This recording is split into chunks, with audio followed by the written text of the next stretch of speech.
பார்க்கணும், வரக்கூடாது. வரக்கூடாது, மாத்திக்கூடாது. பாருங்க. செல்வாக்கு குறையில என்னோட அனுபவத்துல இந்த சம்பவத்துக்கு பிறகு ஒரு 50 பேர்கிட்ட நான் பேச கூட விஜய் தப்புன்னு சொல்லுவேன். திமுக தப்பு பண்ணிடுச்சு. பொதுமக்களுடைய இன்னைக்கு காலையில கூட பேசணும்.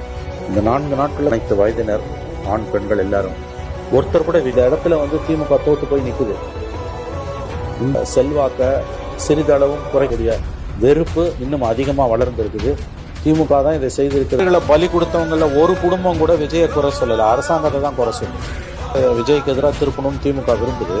ஆனா இது முள்ள திமுக எதிராக திரும்பி இவர் கூட விஜய் தப்புங்கன்னு சொல்லல. நம்ம தான் பேசுறோம். கருணாநிதி ஒரு பொய்யான உண்ணாவிரதத்தை தொடங்கி கொண்டிருந்த விஜய் அவர்கள் இவற்றை சக்தியாக உலகத் தமிழர்களுக்கெல்லாம் தலைவராக இருந்த தேசிய தலைமையுள்ள ஒரு வல்லமையுள்ள ஒரு நேர்மையான செயற்படவல்ல ஒரு சக்தியாக விஜய் அவர்களை உலகத் தமிழர்கள் பார்க்கின்றார்கள்.